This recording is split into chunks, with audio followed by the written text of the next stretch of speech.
Hey everyone, how are we doing? It is time for Office. I feel like it's so bright. Oh my gosh, are the lights brighter than normal?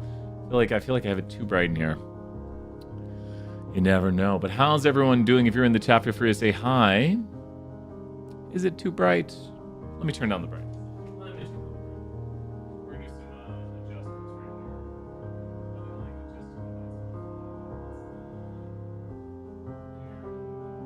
Turn down the brightness. Turn the brightness now.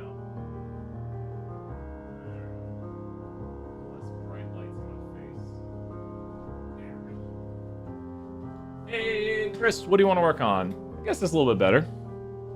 A little bit better. Bright lights, not so bright anymore. What do we want to work on, Chris? Should be hearing me. We are hearing me good, looks like. So always trying to get that lighting just perfect right in here. That's the way it goes. Way it goes. What shall we work on? You call it, we do it. Ah, I'm gone. So what should we work on? I've got Chapter 7 quiz up. If you want to work on that. I am so tired today. It's been a long week already. Long, crazy week. For the clustering homework, are we supposed to be plotting the variables against something like... This is 474, right? You said 471? It's 474, right? Data survey, we're supposed to be doing something histogram variables. Which part of it are you working on? This is, I think, 474, right? You said 471, which is like statistical methods. And you're talking about data mining, 474. So let's show the clustering assignment. Talk a little bit about that right here. Okay. So let's bring up the live stream. Thank you, Chris, for being here, jumping in with some questions. And if people have more questions, we can start doing them here in the chat. Disappear for a moment. Reappear. So it goes. Okay, so let's go right here at the 3:23 mark. Hey, what's up, Jake? Good to see you. Let's do some work. BS 474 clustering assignment advice. Let's check it out. So this is the clustering assignment for BAS 474, and we can give some advice on how to do it right now. So if you look at the start, it gives suggestions on page lengths. You could go slightly over. I wouldn't go under. But the start of it is an introduction because people aren't going to know what your data is. So you need to talk about what the data is. You need to give a summary of it. You need to talk about the variables. What's going on? What did you collect? So you could ask us questions. It also, if you look at what Survey 10 is, it's a survey of students from the year 2010. You can pretend that it's this year's students, but it's a bunch of UT students' data. Nothing personal, but just height, weight, just data. Nothing personal, of course. And then data visualizations need to be done to show the data and explore the data, and then explain why clustering is useful in this marketing task. Kind of an introduction to what is going on right here, and just giving an idea of what is the data, how are we analyzing the data. So you got 3 key tasks.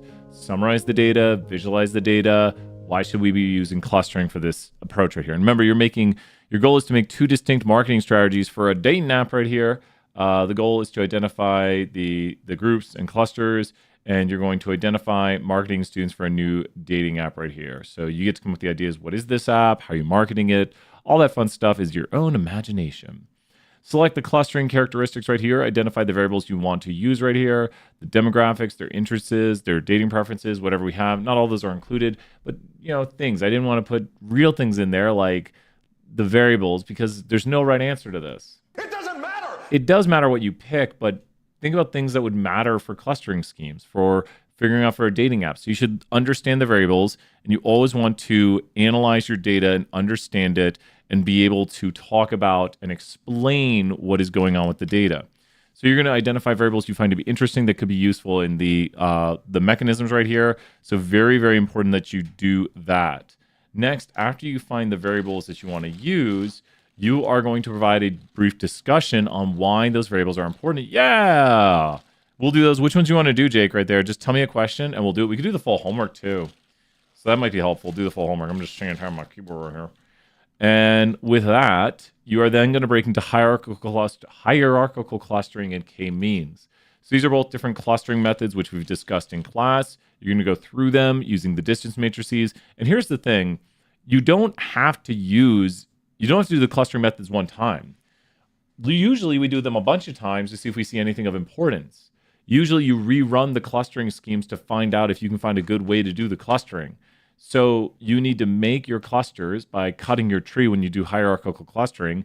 You need to make your clusters by looking at the elbow plot with the k-means method. And then you need to visualize and talk about these groups and also do things like aggregate within down here to figure out your clusters. Now, you need to then talk about the differences between your clusters and what makes them unique and how you describe these clusters. Last but not least, you're doing a marketing strategy. This is like the brunt of it right here. And when you get to a marketing strategy, you don't want to be brief because you've got one way of grouping your people together, another way of grouping your people together. And they have to figure out within these 3-4 groups over here or these 3-4 groups over here, how are you then going to market to these? Explain what apps, features, promotions, or messaging would apply to them. Describe how each strategy would target a different specific subset of students within those clustering schemes. So with this right here, it should be like a 5 to 8 page report, probably closer to 8. It can be done very briefly if the graphics are smaller towards 5. Usual pages is going to be 6, 7, 8. But yeah, graphics created for the report should look excellent and well explained. You don't just want to make a graphic that no one's going to get or understand. If your graphics all jammed up, it's a bit of a problem. So you really want to think about there should be no code in your report because usually when we write a report for the general audience, it doesn't have code in it. Tables created need to use packages like flex tables or cable to have visual improvement. So you really need to have a good looking report. I can't stress that enough. Question related to BS320. Yeah, Alexander, ask away. Ask away. And then Jake, which ones do you want to do right there? So any questions, Chris, on this right here? This is the clustering assignment and how you need to do it. We'll have a rubric here soon, but that is how to do the clustering assignment or the my tips and tricks for it. There we go. Some chapter 8 quiz on MyPearson. I feel like I'm so low down. I feel like I should be higher up. I guess I'd have to like shrink myself. There we go. Sit up straight, right? That's the way to do it. And in institution reports, how should we solve it? Tell me how you want to solve this. Jump, R, Chat GPT, by hand. I don't know, by hand. So we don't need to compare variables to each other. Well, you kind of compare variables, but the whole point of the opening is to get an idea of what the data is. The whole point of the opening of the report is just to understand like different variables, what they tell us, not to really do like a regression or anything like that. That's not what we're doing. We're not looking for like, is gender associated with height? We're looking for, what is this data? That's the first question. Like, what is this data? Oh my God, I'm getting a white label error or something from MyPearson. The whole point of the start is what is this data? Then once you do what is this data, you're doing, well, what variables are we picking from this data?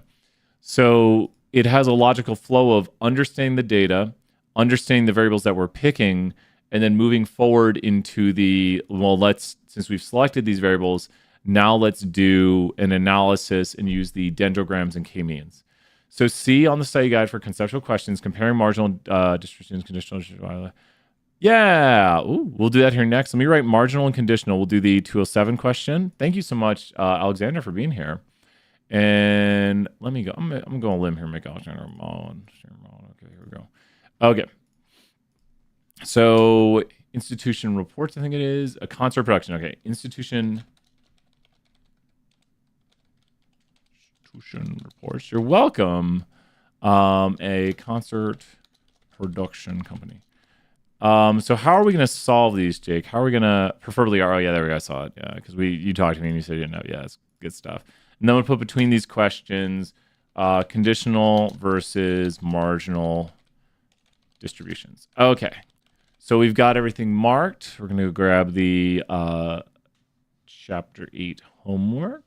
Is everyone having a good day? Anyone do anything fun? A student who has created, is there any evidence? I like that. Thank you so much. Let's go see a student who has created. Here's a concert production one. Let's go in. A student who has created. Is this one of the ones you want right here? Does this look right?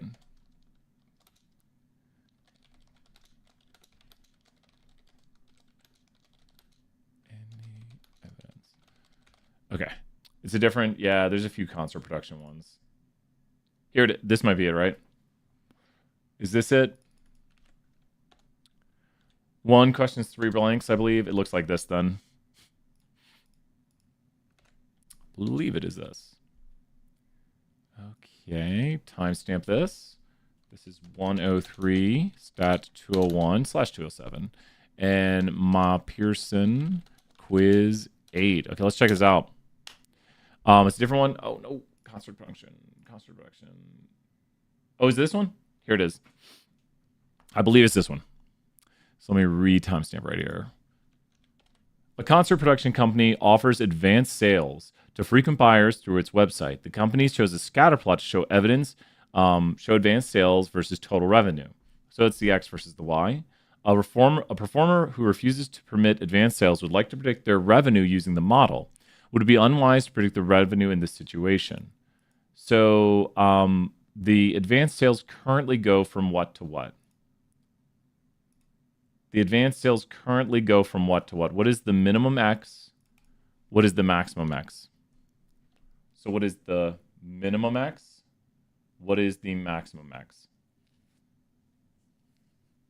Advanced sales currently go, and it might be hard to see because I kind of deleted that number down there. They currently go from 14. So if someone does not offer a pre-sale, what is their advanced sales? If someone does not offer a pre-sale, what is their advanced sales? If they do not offer pre-sales, what is their advanced sales? Like they sell in advance of the concert. They're saying, I'm doing day of sales. So that person would have 0. They'd be down here. They'd be at 0 somewhere. We're going till right about 4, like 350, somewhere around there. So they'd be down here somewhere. We don't know where they'd be at, but they would have no advanced sales. Now, what do you notice about our model? This is a really good question for all classes. You're welcome. Yeah, we'll do your question here next. I like it. Got all the questions listed. What do you notice about our model? This idea down here is outside the model. And what do we call it when you make predictions outside the model? If you make predictions outside the model, you're doing whatting. You're whatting. If you make predictions outside the model, you are whatting. So this is the X space of the model, and then we are outside of it here. So if you draw the model outside the X space, good question, Jake. Yeah, and I'll tell you, Jake, you are extrapolating. I'll mention that tomorrow night, but you are extrapolating. So when you predict outside the X space, you are extrapolating because you do not have values to help make predictions. So we'd go in here and we would say that they should not do this. It is far away from the other points. So the advanced sales of 0 is far away from the other points defined for the model for its advanced sales. Therefore, extrapolation is not valid. Let me double check. A point representing a performer who refuses to permit advanced sales is far away from the other ones used for the model for advanced sales. Therefore, extrapolation is not... Wait, what? For total revenue? Wait, what? Wait. Oh, because they're saying predicting for total revenue. Oh, we're starting off strong right here today. It's an extrapolation on the X, and the model is trying to predict for total revenue. They're sure. It's trying to predict for total revenue, the Y variable of interest. I was like looking at that, and I was like, it's far away from the X's. That's the point. So it is an extrapolation, and we should probably not be making that prediction. Let's talk here a little bit about marginal and conditional. Marginal and conditional. 1 second.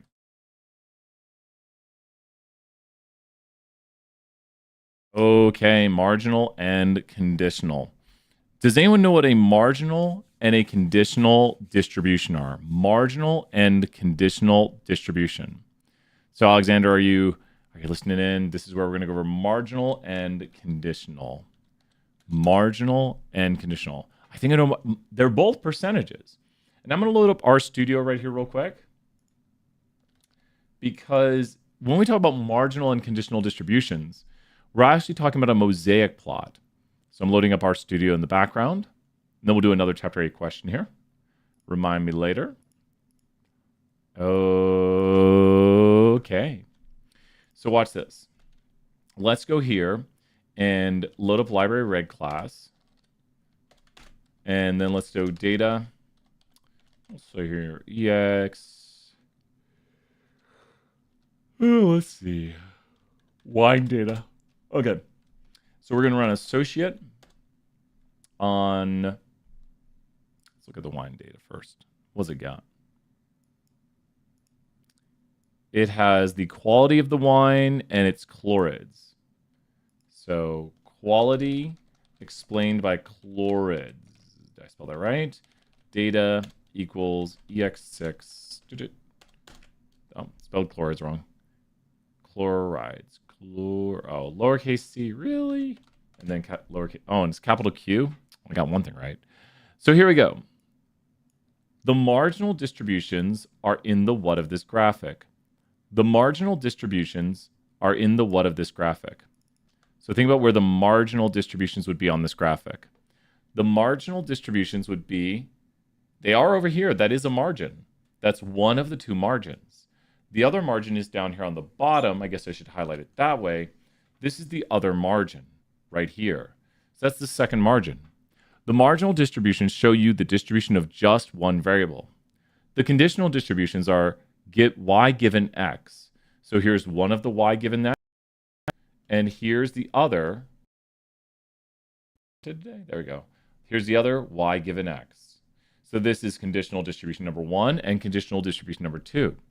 So given the wine has lots of chlorides, this is the expected quality. Given the wine has little chlorides, notice this says little down here, this is the expected distribution. Remember, marginal means in the margins. Marginal distributions show you how many variables. A marginal distribution shows you how many variables. So how many variables are seen in the margin? Like just a marginal distribution. A marginal distribution looks at how many variables? A marginal distribution looks at how many variables? It actually only looks at one. Right down here at the very bottom is the marginal distribution of chlorides. We can see something around, and good answers right there, I'll throw you some points, something around maybe 71% had little chlorides, where 29% had lots of chlorides. And then the marginal distribution on the other side shows us that of the quality, somewhere around maybe 40% are high quality and 60% are low quality. We can get the exact numbers if we go look at the table. The table is going to give us a better idea, and this is a contingency table. Once again, these graphics right here are very important. We're here in this quadrant that if I appear on the screen, I block. But this bottom right quadrant shows mosaic plots, and contingency tables are bivariate displays of categorical data. And so with this, you can see over here, we have the margin. So the percent of wines that are high quality is going to be, well, we can do it, we'll show it on the calculator. 1060 out of 27. You see, that is almost exactly 40%, which we guesstimated by looking at it over here. This 40% is the percent over there. So how would a question be structured when asking a question related to this? Well, someone could say to you, what is the, let's say this, given a wine is high quality, what is the probability it has lots of chlorides? Given a wine is high quality. Good to see you there, Elliot. Yeah, I talked about it at the start here. Check out the very start of this video, the first 4 minutes, try rewinding, and let me know if you have questions, and I'll chime in more on it. We talked about it at the very start here. It's at the 3-minute mark in the stream for about 7-8 minutes. But let me know if you have more questions too. You can actually drag over the video and rewind it. And you'll hear me talking. And then you can fast forward them saying things that you're like, let me just fast forward. It's the really good thing about YouTube. Thank you, Elliot. Let me throw you some points for being here. So what is the probability a wine has lots of chlorides given its high quality? So what is the probability a wine has lots of chlorides given it is high quality? Let me see right here. Would you read the lots box? Kinda. What's your guess? Take a guess at it. Don't worry about being wrong. Just take a guess, and I'll show you how to do the answer. What math would you do? I'll go here to this. The probability of wine has lots of chlorides given its high quality. Might be. Good guess. Good. Maybe. No, I think it's a little lower, but good guess. So let's take a look and good guess. There's the, let me start. I'll do it the way I usually do it. Given it is high quality.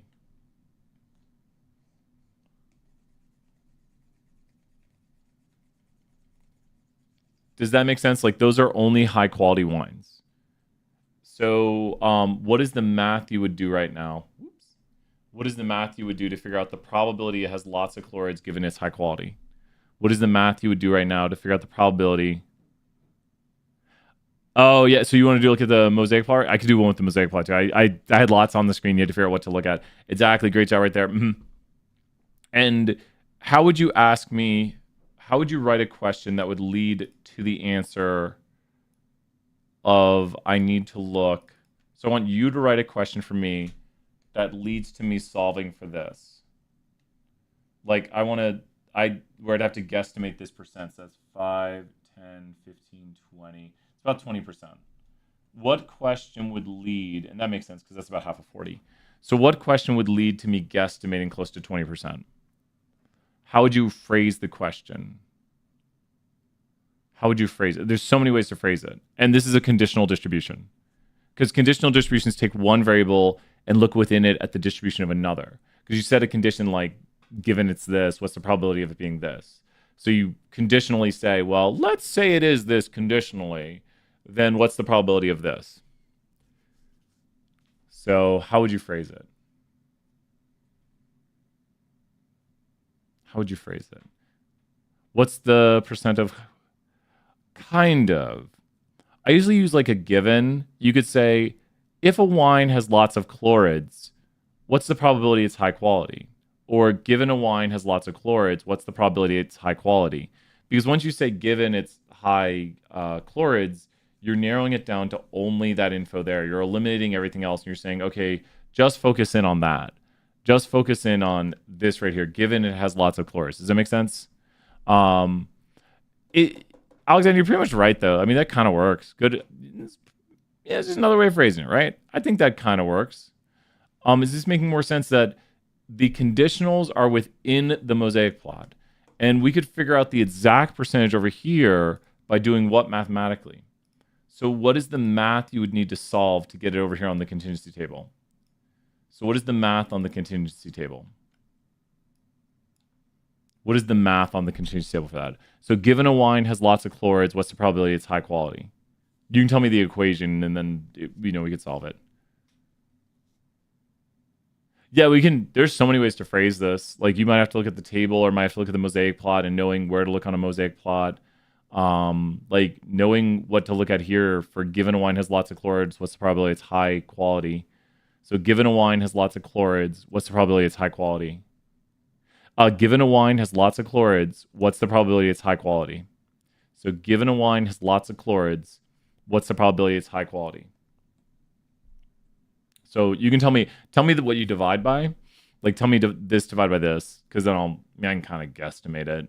Well, we already guesstimated it to begin with. So I was looking at it, I was like, oh, it's about that. And I was like, yeah, that's about what we estimated it to be. And then we're going to do more chapter 8. I got to put 320 before this. Good guess.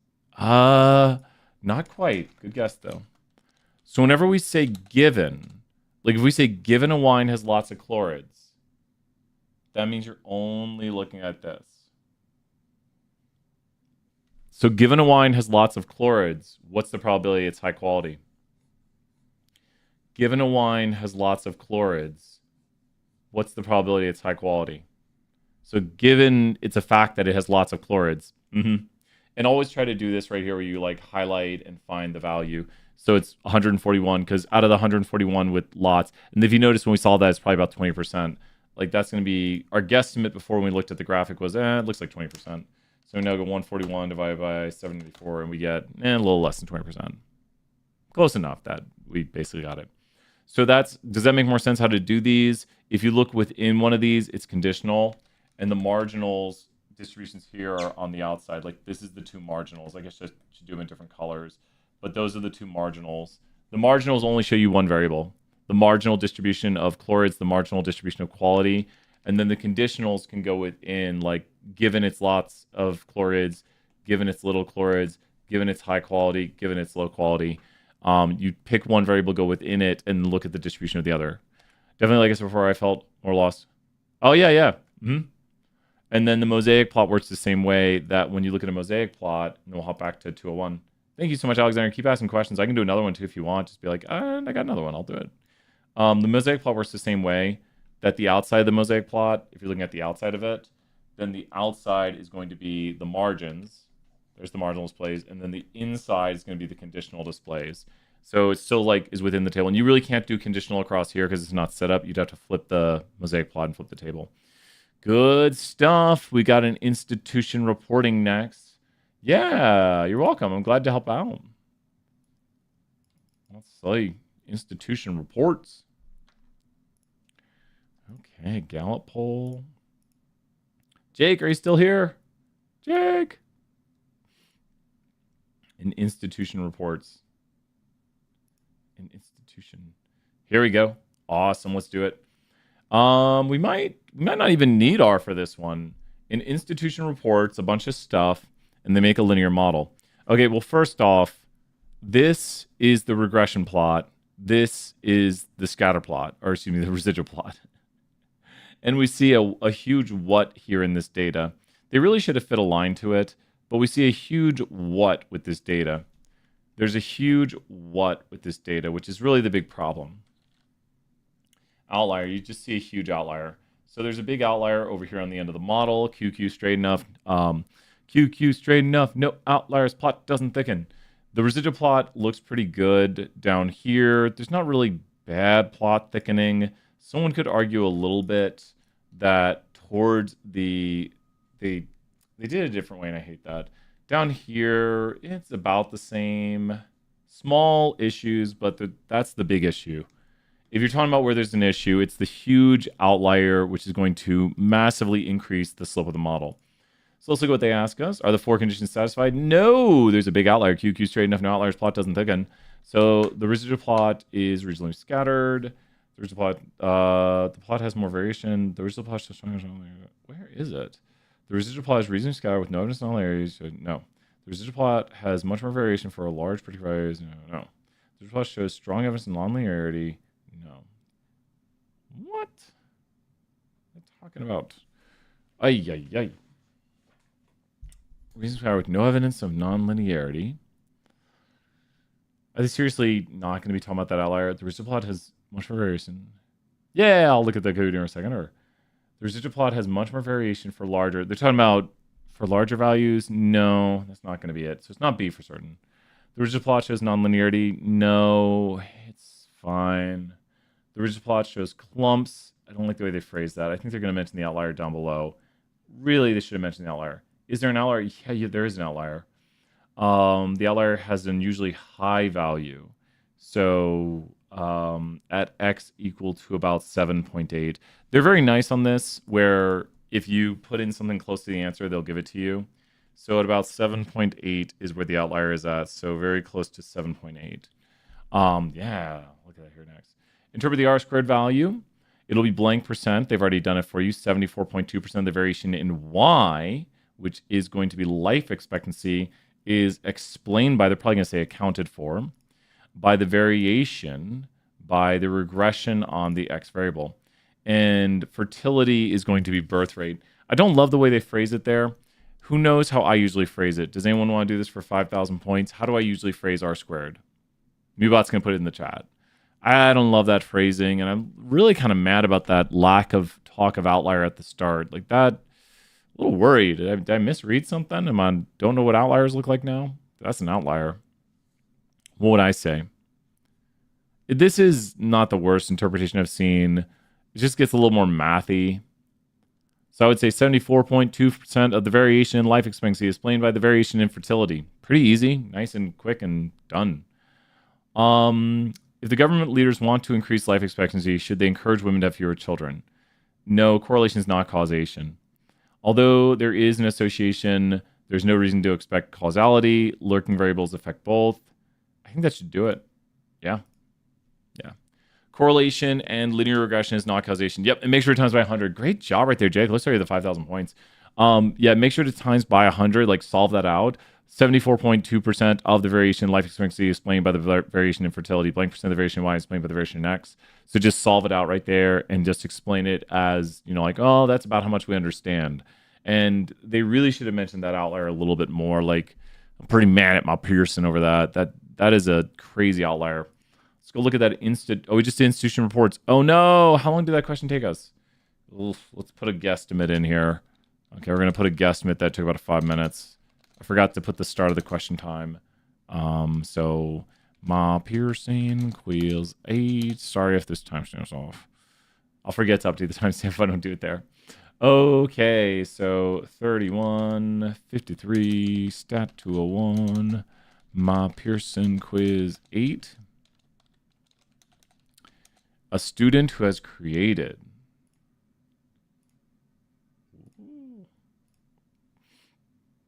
A student who has created a linear model is disappointed to find that their R-squared value is very low at 13%. Does this mean that a linear model is not appropriate? What do you think, yes or no? Don't even look at their answers. Does R-squared tell us if a linear model is appropriate? Yes or no? Does R-squared tell us if a linear model is appropriate? Yes or no? Does R-squared tell us if a linear model is appropriate? Yes or no? No, R-squared doesn't do that. So I got to go to actual size view, actual size. Here we go. Let me restart this. Really? View, actual size. For some reason, Peter's thing right here. Let me try again.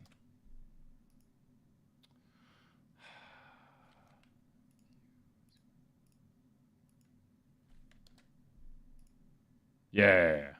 Okay, so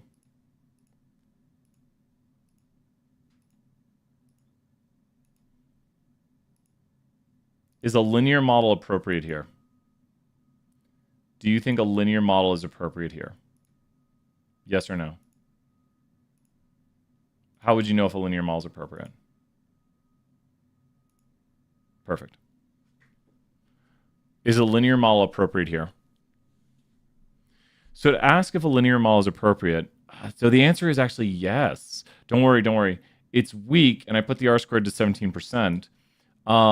It's just weak. When you ask if a linear, and Jake, good answers right there. When you ask, is the linear model appropriate, you just ask, does the line go through the center of the data?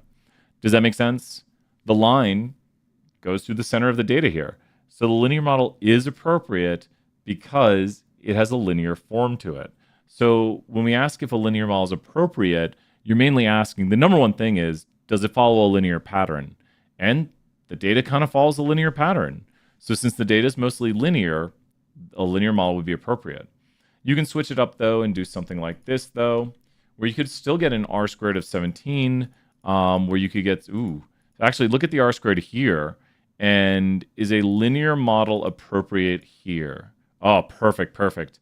Is the linear model appropriate here? Yes or no? This was the previous with an R-squared of 17, and then there's the new one. So there's the graphic on the right and the graphic on the left. Now the answer is no. So when you think about this, undo. There we go. So there's the graphic on the right where a linear model is not appropriate and it has an R-squared of 17. You can see the R-squared right there. And here's the graphic on the left where a linear model is appropriate because it has a linear pattern. And by that we mean the points generally follow a line. So on the left, linear model appropriate because they follow a line. On the right, they have a parabolic form and the linear model would not be appropriate. So we usually figure out if it's appropriate by making a scatter plot. So let's see here. There is no value of R-squared that must be met. Determining whether model appropriate involves understanding the context which the data was created and visualize it probably. Does this model allow the student to make accurate predictions? Not really. A low R-squared indicates that there is a large amount of variation around the regression, which implies the accurate predictions are difficult. That sounds good. No, the model does not allow us to make accurate predictions because the value of R-squared does not exceed the... There is no minimum value of R-squared. There's no minimum, so that gives it away. There's no minimum R-squared. R-squared is just how much variation we explain. And if you only explain 17% of the variation, your predictions are going to be pretty not amazing. So you only understand 17%. Does that make sense, Jake? R-squared is not used to evaluate if we should do the regression. It's just how much variation we understand in the y variable of interest. The higher it is, it goes towards 1, the more variation we understand. Yeah, R-squared is just how much variation do we understand. There's no minimum values. It's just like the best R-squared to get is an R-squared of 1, which means the line explains all the variation. So if you go right here and restart it and make an r squared of 1, you can do it pretty easily by just making a line. So there it is right there. There's an r squared of 1. And then if the points are completely random, you get an r squared of 0. Like if I could do complete random, there we go. That's random. And you can try to make more, but then you got to like balance it out. And there we go. Man, I'm good at this. apparently I know how to make randomness. That's how it works. Been doing this a while. I know how to make randomness. There is an r squared of 0. Yep. The r is that. So it's a very, very small. Okay, is there evidence?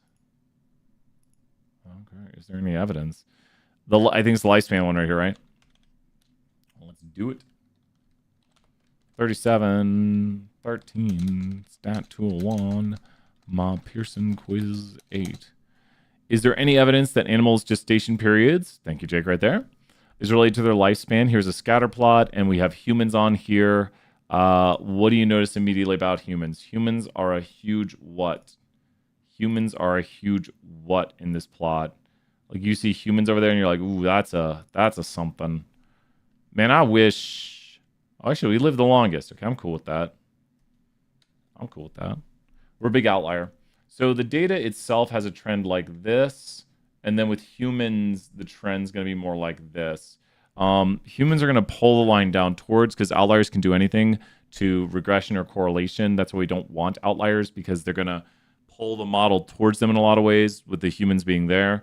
So we say QQ straight enough, no outliers, plot doesn't thicken. And when we say no outliers, we're like, we don't want those outliers in the plot. So for this data, this is the current correlation. This is not very strong, and it's moderate. Do you think the association will be stronger with humans removed? To do this, we can draw a density ellipse. You simply draw the ellipse with humans, and then you draw the ellipse without humans. And what do you think the relationship is what or now? So this is the without humans. Think about how if this looks more like a 1 or 0, and if it looks more like a 0, it's a weaker relationship, and if it gets tighter, it's stronger. And there you go. Great job, Jake, right there. So it's definitely stronger. The slope would increase too. We actually saw that visually a moment ago. I don't know if I can rewind time to that, but there it was.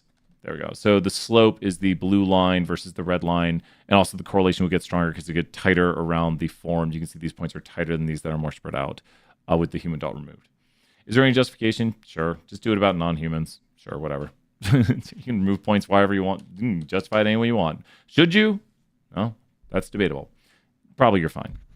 So here's the scatter plots, the new ones. So they've already done the removal of it. And you can see there's a bit of non-linearity. And you always want to think, if you were to go through the center of these points at all times, so what you'd get is somewhere in here. Does this make sense? I'm just looking for where the center of these dots are. That's the ones there anyways. And then you could draw the form of it. Does that make sense what I've done right there, Jake? Does it look like a perfect line? No. If you try to think the linear relationship might be something like that. That might be the linear. So it's got some evidence of nonlinear. Ooh, Alexander got some good questions. I'll do it next, Alexander. You got it. So there's evidence of nonlinearity in the scatter plot. This is it's a moderate. It's definitely not weak. It's not perfect. Perfect would be all points on the line. We saw perfect here a moment ago. That's random, completely random. Perfect is going to be when every single dot is on the line, and that is perfect, and we definitely don't have perfect. Weak is going to be more random than this. This is moderate, strong. So we'll go right there. Interpret the slope. Here's where, if you're in Stat 1 especially, you need to know how to write these out. For each additional year of life expectancy, we expect the gestation period to increase by the coefficient of the slope. The coefficient of the slope is down here at 12.984. So 2 decimal places on that. We'd go right here and enter this as 12.98. And we would expect it to increase because the slope is positive. A certain mammal has 27 years of life expectancy. How long do we expect its gestation period to be? Now, here's the thing, Jake. What would you guesstimate it to be? Watch what we can do. I should just use that picture. 27 years. What would you guesstimate it to be? So if we put our model, and then we go right here and go, there you go. What do you guesstimate it to be? Just take a guesstimate. Just a guesstimate. And then we're going to actually solve it. We just drew what we thought. Yeah, boom. Jake, great answer. That's exactly what I thought, 350. So now that we have a guess, we're going to see if we get it right. So what is the model? Jake, I want you to try to write the model in the chat. The model is y hat equals b0 plus b1x. So you need to find b0 plus b1x. It's over there on the right. They call it a constant for the intercept. I don't know. Here it's gestation, predicted gestation. That's a G. You can't tell it's a G. So what is the model? Predicted gestation equals what? Predicted gestation equals what? And we haven't even used R or jump. We're just straight solving these. And then, Alexander, I'll do your 2 questions next. You got it, because we've run out of 201 questions. We did them all. You got it, Jake. You're on fire, man. You got this. 89.16. That's the estimate of the intercept. 12.98 times the life expectancy. And you probably know it. We're just going to plug in 27 here. So you literally are just taking the value of 27, which is the X value, and plugging it into the life expectancy over there. So we just take 27, times it by the slope coefficient, and add it to the intercept. So 27 times 12.98 plus 89.16. And, well, I guess our estimate was off. Well, let's see if we got it right. 439.62. I must have drawn my line pretty bad, but that's the answer. And do not round to the final answer, then round to 1 decimal place. There's our answer. Is that it? Yay! We did it! Oh my god. Oh, the bright lights are getting to me. It's the bright lights. The bright lights. I'm just gonna fall asleep. You got my Quest protein bar. It's getting gloomy outside. It's all crazy. All right, let's do some questions here. Quick question. What to do when associate is inconclusive regarding the statistical significance? Yeah, let's talk about that. Okay, here we go. Statistical significance and inconclusive results when doing confidence intervals for p-values. Okay, so BAS 320 and p-value intervals inconclusive.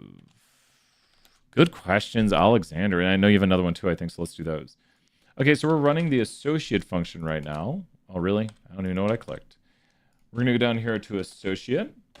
And we're going to try something like gender predicting texts per day. Let's try this out. Data survey 10. And then attach survey 10. Text per day. Okay. Nope. Differences are found. Got it. Okay. Which of these intervals is inconclusive? Interval 1, interval 2, interval 3, all of them, none of them. Which of these are inconclusive? So which of these led to an inconclusive p-value interval? Which of these has an inconclusive p-value interval? You're welcome, Jake, and thank you for the questions. We might do the full homework tomorrow, so chapter 8 homework or chapter 7. The medians, you are correct. Great job right there, Alexander. So why is it inconclusive? Very quickly, you can say it contains what? I think you know why things are inconclusive. If you look at this is the first interval, this is the second interval, this is the third interval. Why is the third interval inconclusive? You are correct. The third interval is inconclusive. Because when we do statistical significance means p-value less than 0.05, and 0.05 is contained within this range right here. It's between it. It could be above, and then here's the key point, or it could be below. So these intervals are completely above 0.05. 0.05 is below these intervals. Like if we're plotting where 0.05 is with a yellow marker, 0.05 is completely below these intervals up here. And 0.05 is contained within the interval right there. So do we need, and that's the thing, you run more simulations. So what simulations do is they tighten the interval, and you can actually see the amount of permutations. That when you run the permutations right here, you can say permutations equals, and let's say 2, And you can literally see the two permutations here on the bottom, a permutation, a permutation, a permutation, a permutation, a permutation, a permutation. So you only have two permutations right here. And look, do you notice how this is 0.5?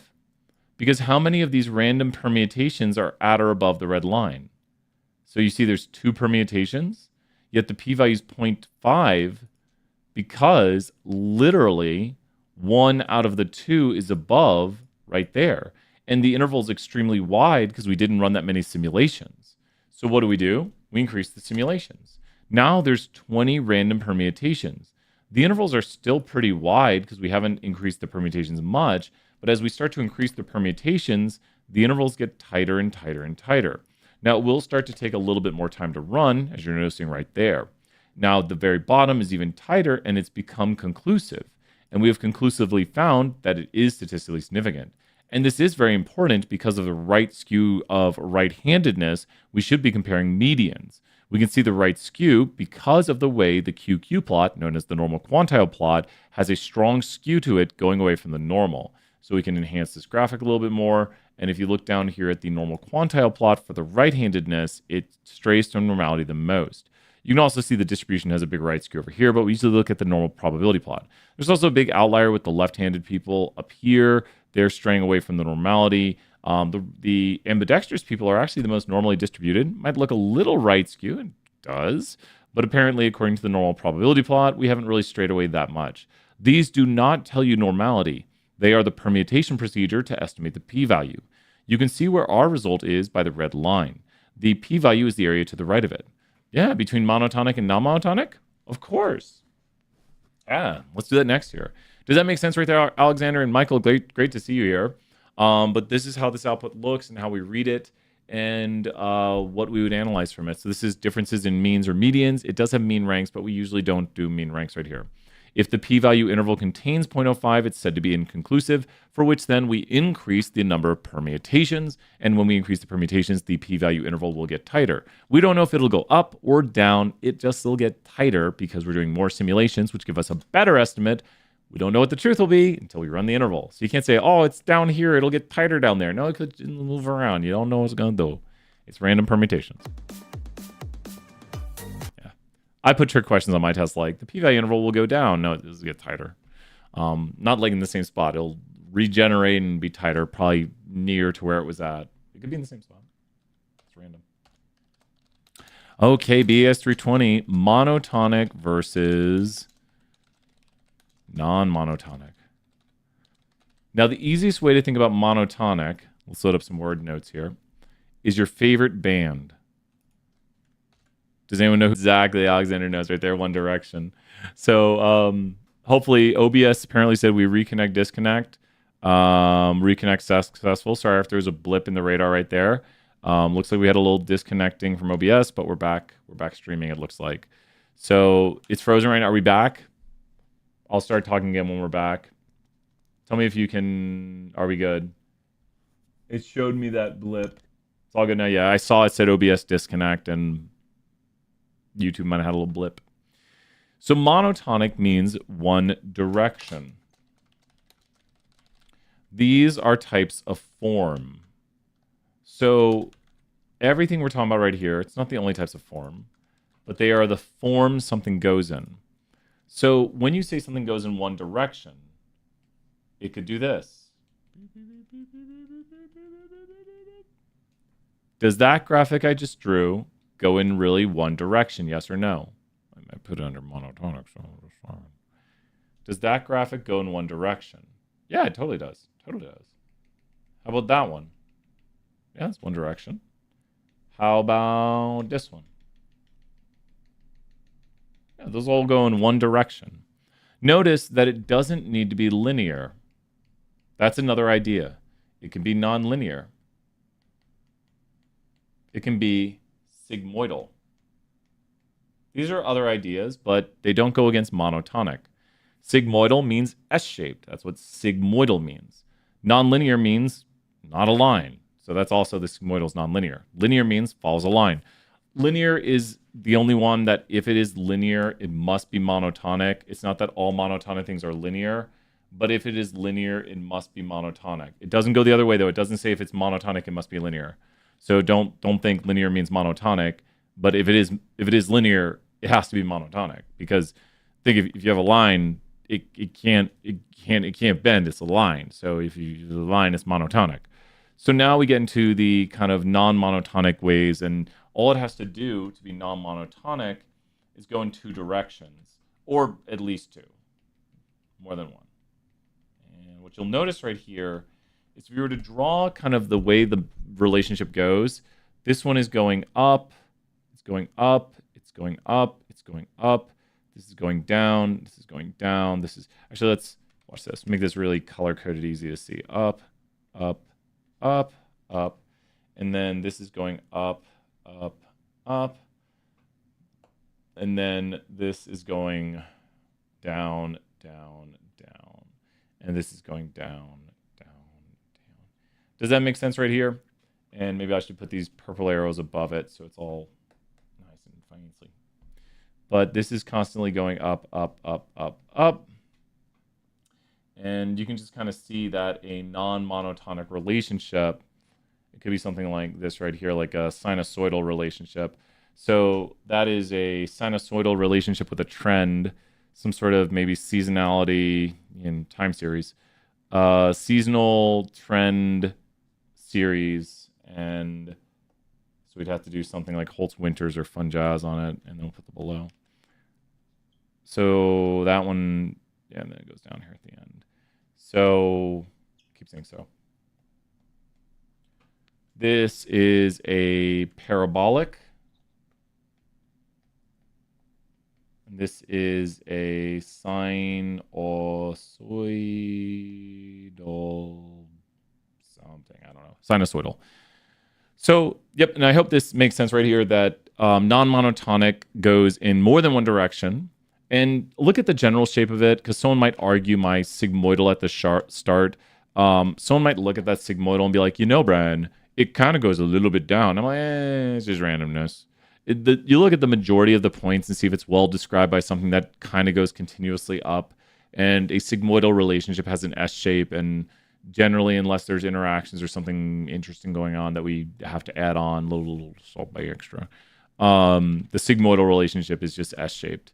So it's just words to put to the way things look. And monotonic relationships go in one direction, where non-monotonic relationships go in more than one direction. That's all right. That's it. Don't worry. Throw some positivity. Don't worry. Everyone's got different teaching styles, and I want to say this: throw some positivity. I promise you this. Throw some positivity, because I've been teaching for 15 years. Actually, the first class I taught. The first time I taught a class was, guess how long ago? Guess how long ago I taught my first class? And Alexander, I'll throw you some points of positivity. Points of positivity right there. Guess how long ago I taught my class? My first class I taught was how many years ago? Guess how long I taught a class ago? Take a guess. Oh, no. I've been teaching full-time for 15 years. Full-time I've been teaching for 15 years. The first class I taught was 26 years ago. 26 years ago. I taught a class in high school. They had a day where you got to flip, where the teachers became the students and the students became the teachers. Maybe I dreamed this up. Maybe it never happened. It was just a dream. But I taught a Spanish class and we played El Fuego. Me gusta español mucho. I wasn't even alive at that point in 1996. Mi amigos en español en la clase de español. How do you say game? Huevo. I don't know. We played mucho fun. But we played the game El Fuego, and it was kind of on that day I was like, man, why can't we just play games every day? And you have to learn. It's hard to make everything a game, but I really think that experience alone, when I got to like teach a class, when I was like, did I teach it? No, I was kind of like a substitute teacher who said, let's play a game, which thank you to my school that let me do that and just gave us the opportunity to just to think like, now I teach, and I still think back on that memory of being like, I was like, well, if I'm going to teach, I'm going to have us play games today. Because that's, it's like, why should we have a lesson? Let's just play games. And it worked.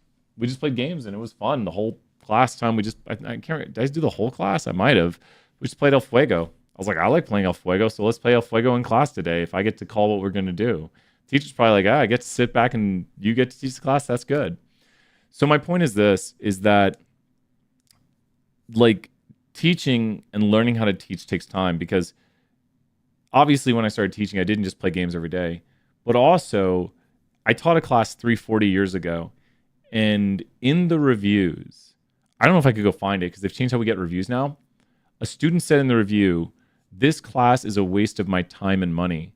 And that, I still remember that review. I still like have it burned in my brain that they told me that. And that class was a class I had only taught that one time. I think it was my first time teaching it. I mean, that was it. I'm afraid to teach 340 these days. Even today, when people are like, "Oh, Brian, no, yeah, no, I know you're not. Don't worry, I know that." Yeah, no, I know that too. I think it's tough, and that's the thing is like, I always want to. I didn't think you, Alexander. Let me say this: 5,000 points. I don't think you're saying that at all. It's just that it's tough because like I'm so glad that people like the way I teach. I'm so glad about that. And I never want to like diminish all the hard work from people around me who, especially like Charlie Quick, Emery, Enez, Stacy, all the people like who are working super hard, because man, they put in a lot of time. Like I'll see them here, I'll be leaving and they'll be like going to their office. And I'll be like, "You're not going home?" They're like, "I got to do some work." So I just want you to know everybody, especially in the business analytics department and here in Haslam, I see so many hardworking people who are there for students. And so I didn't think that at all. I just want to make that like, I'm so lucky because it's people who taught me how to teach, like gave me opportunities, and you kind of just grow. I hate the cold. It's destroying my skin. What should we do, Alexander? What should we do? What should we do? What should we do? And now, Alexander, let me say this. Alexander, here's a really good positive thing. We are talking right now. And now let me, yeah, the question prior. Oh yeah, I want to know a little bit tiny more about this real quick, because you're doing the flipped style, right? Because, dude, that game just came out, right? Didn't it just come out? Oh, I should buy that. Oh, I can't buy it. It'll ruin my life. I cannot buy that. Cannot buy that. It's online, right? Are there seasons to it and stuff? Ooh, don't, Alexander. No. I've never played Monster Hunter and I just see it. Only issue is my PC can barely handle it. There's not seasons, it's just a constant play. Is there like legendary loot and stuff? Like, is there like event loot? Well, I can't come to class. There's an event going on. I gotta get some event loot. No. Oh man. Well, your class is, I think, is more progressive leveling up. Yeah, I like that. I play Pokemon Go. I'm level 50 in Pokemon Go. I've got like 230 million experience. I play way too much Pokemon Go. I've got 1,306 shinies right now. I know I'm over 1,300 and something shinies. My wife says that's ridiculous. No one should have that many shinies. And I'm like, but I need more shinies. I need to fill the shiny decks. But we're talking about, yeah. Here, I'll show you real quick. And then you have two. It logged me out. Here, let's do those questions real quick. But I want you to know this before I won't go tangent too much. We're talking about how to make 320 even better. So if you want, send me an email about what you like and don't like, just about the structure of it. I get what you're saying. It's not the teacher. I like that.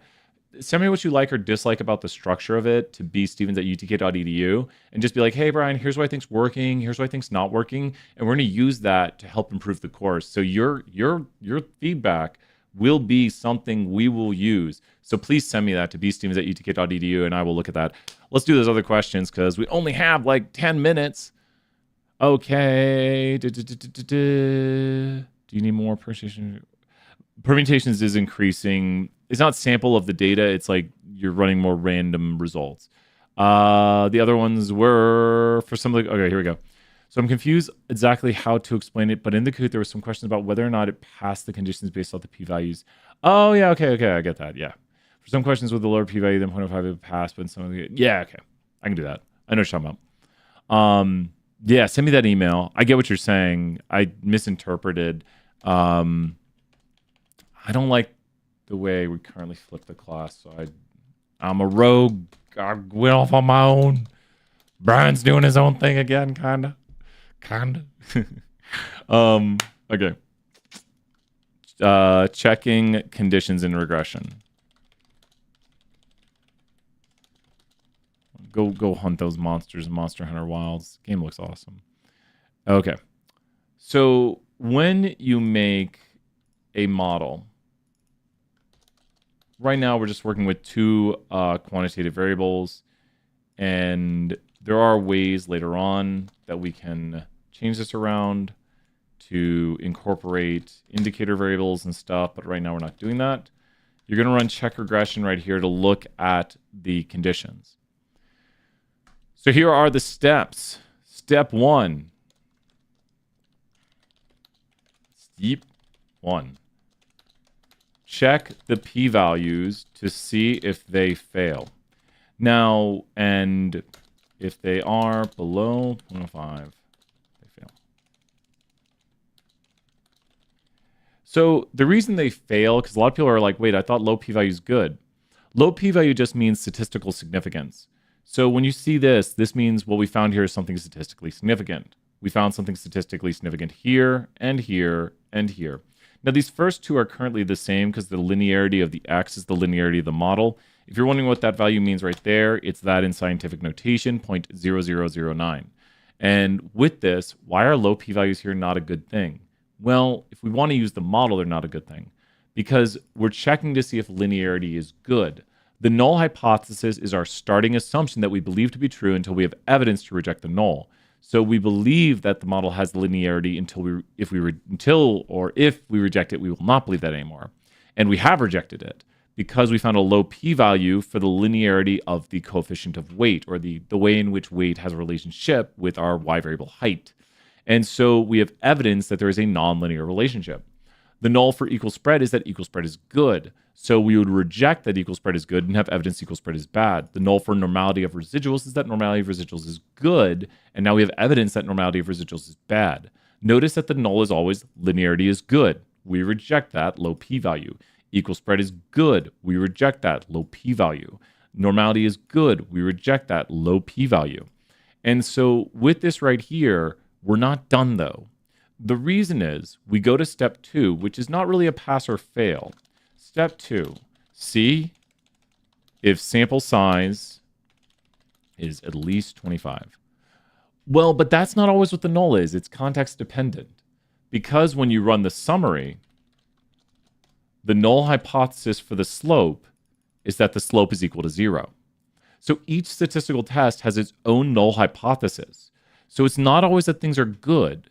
It's just that we run when you run a test on conditions, usually those are that we pass a condition as the null. The null hypothesis for this p-value right here is the slope is equal to 0.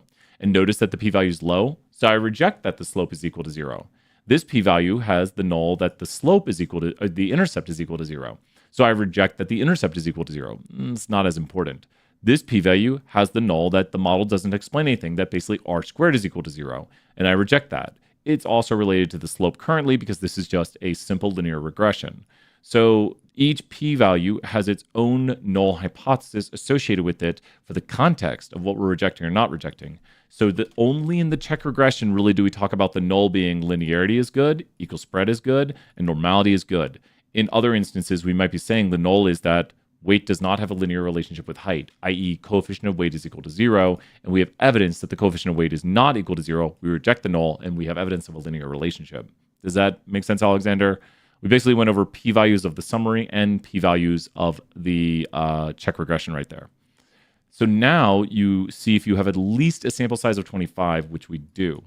The reason, will that be explained on the exam? You'll see different output. You'd have to see this output, knowing that we're doing a check regression, which means we check to see if the conditions are good, or we're just looking at a summary to see if the coefficients are statistically significant. Most importantly, the coefficient of weight, which is the x variable. The sample size, the reason we do this, and this is the theory behind it, it's what is statistical power. Statistical power is the ability to correctly reject the false null, which in a better understanding means the ability to find results. So when you have a high sample size, it's easier to find results. As you've probably heard, all models are wrong, some are useful. And the reason we say that is this model right here is wrong. And if we have a large enough sample size, you probably will reject the null because you'll find that out. So we're going to find out models are bad probably a lot of the time. So if you find out your model is bad, it could be just because you had a lot of data and you figured out what we probably all know, that fitting a line to data is not the perfect relationship. So we know it's bad, but we don't know how bad. So if we have at least 25, we can continue to the next step. And you don't really fail that. You just say like, well, I don't have a big enough sample size to really look at the plots. So if you have at least 25, look at the plots. So now you have to examine the plots right here to see how bad the problems are. In the first plot, and actually, let me go do this. Install.packages, ggfortify, library ggfortify, auto plot of m. Okay, perfect. Do you see this bend right here? Do you see in the top? I should just take those.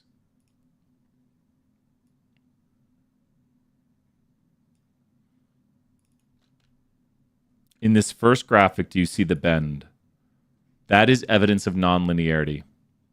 In the residual plot, you can see outliers and nonlinearity.